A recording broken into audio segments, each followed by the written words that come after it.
जय श्री राम मित्रों, आज इस वीडियो में आप कुछ ऐसे चमत्कारी टोटके के बारे में जानेंगे जो इस चैत्र नवरात्रि में आप इस आसान उपाय को करके आप अपने जीवन में सुख, शांति और समृद्धि की प्राप्ति कर सकते हैं।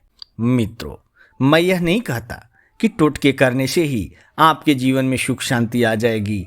आपको अपने जीवन में कर्म करना पड़ेगा, क्योंकि कर्म ही आदमी को सफलता पाने में मदद करता है। लेकिन इसे भी इनकार नहीं किया जा सकता कि इस यूनिवर्स में दो एनर्जी होती है, एक नकारात्मक एनर्जी और दूसरी सकारात्मक एनर्जी।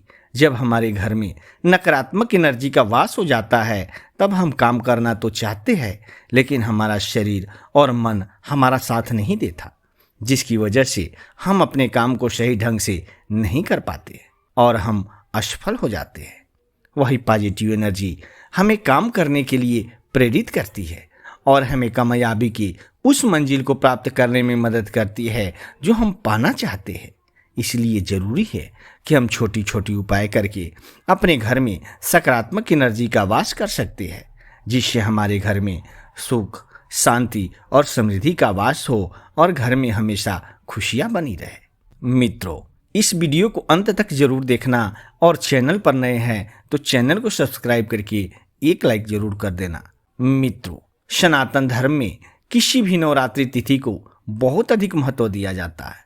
पूरे साल में 4 बार यह तिथि आती है और इसमें से मुख्य होती है चैत्र और शारदीय नवरात्रि। इनमें से चैत्र नवरात्रि का शुभारंभ चैत्र के महीने में होता है और इसमें भक्त अपने घरों में कलश स्थापन करने के साथ माता के विभिन्न स्वरूपों का पूजन भी विधि विधान के साथ करते हैं। मान्यता है कि इन 9 दिनों में माता दुर्गा स्वयं अपने भक्तों के आसपास विराजती है और उन्हें शुभ आशीष प्रदान करती है। ऐसे में जब भक्त उनकी भक्ति में लीन होकर पूजन और व्रत उपवास करते हैं तब उनकी सभी मनोकामनाएं पूर्ण होती है। वही इन विशेष दिनों के लिए कुछ आसान ज्योतिष उपाय और टोटके भी है, जिन्हें आजमाकर आप अपने घर में सदैव धन का आगमन जारी रख सकते हैं। आइए जानते हैं चैत्र नवरात्रि में धन के लिए कुछ आसान टोटकों के बारे में, जिसमें पहला उपाय है कुमकुम के टोटके। नवरात्रि के पहले दिन माता दुर्गा की मूर्ति के सामने एक सिक्का रखें और इसमें कुमकुम लगाएं। माता को भी कुमकुम का तिलक लगाएं। इस सिक्के को 9 दिन तक तस्वीर या मूर्ति के पास रखा रहने दें और इसमें रोज कुमकुम लगाएं। कलश के भीतर भी एक सिक्का रखें जिसमें अक्षत और कुमकुम डालें। नवरात्रि की 9वीं तिथि के दिन कलश के सिक्के को और माता के पास रखे सिक्के को उठाकर घर की तिजोरी या अपनी पर्स में रखें। इससे धन आगमन सदा बना रहेगा। जो नंबर 2 है वह मौली के टोटके है। अगर आपके घर की आर्थिक स्थिति ठीक नहीं चल रही है और आपका धन व्यर्थ में खर्च होता है तो आप चैत्र नवरात्रि के दौरान कुछ आसान उपाय आजमा सकती है। इसके लिए आपको मौली या कलावा के 2 बराबर टुकड़े लेने हैं और इसमें 2 रुपये के 9 सिक्के चिपका दें।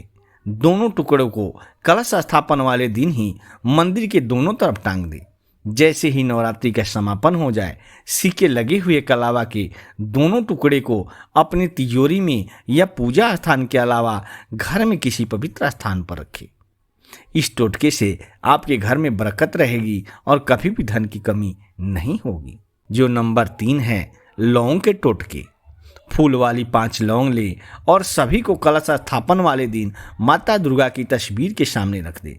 माता का पूजन 9 दिनों तक पूरे विधि विधान के साथ करें और 9वीं तिथि के दिन जिस दिन घर में हवन होता है उस दिन उन लवंग को हवन के तुरंत बाद कपूर के साथ जलाएं। इनका धुआं पूरे घर में फैलने दें। इस उपाय से आपके घर में हमेशा समृद्धि बनी रहेगी और घर की नकारात्मक ऊर्जाएं दूर होगी। जो नंबर 4 है वह कपूर के टोटके है। कपूर की 7 टिकिया लें और चैत्र नवरात्रि के पहले दिन ही उन्हें पीले कपड़े में बांधकर माता दुर्गा की तस्वीर के पास रखें। इसे पूरे नवरात्रि माता की तस्वीर के पास ही रखें और इसके समापन के बाद घर की तिजोरी में रख दें। इस उपाय से आपके घर में सदैव समृद्धि बनी रहेगी और धन की कमी नहीं होगी। इसके साथ ही यदि आप 9 दिनों में दोनों पहर माता की आरती कपूर के साथ करती है तो ये उपाय भी आपके जीवन में समृद्धि के द्वार खोल सकते हैं। जो 5वां उपाय है वह है गुड़हल के फूल के टोटके। गुड़हल का एक फूल लें और उसकी पंखुड़ियां अलग कर दें। इन पंखुड़ियों को एक जल के लोटे में रखकर मंदिर में मूर्ति के पास रख दें। इस पानी को 9 दिनों तक तस्वीर के पास ही रखा रहने दें। नवरात्रि तिथि समापन और कलश विसर्जन के बाद इस पानी को पूरे घर में छिड़क दें और गुड़हल की पंखुड़ियों को धूप में सुखाकर अपनी तिजोरी में रख दें। इस उपाय से आपके घर में कभी भी पैसों की कमी नहीं होगी। चैत्र नवरात्रि के दौरान आजमाए गए इन आसान ज्योतिष उपायों को आजमाकर आप पूरे साल आप अपने घर में बरकत बनाए रख सकती है और आर्थिक लाभ पा सकती है। मित्रों, यह जानकारी आपको कैसा लगा? अगर यह जानकारी आपको अच्छा लगा हो तो प्लीज़ चैनल को सब्सक्राइब करके एक लाइक जरूर करना। धन्यवाद।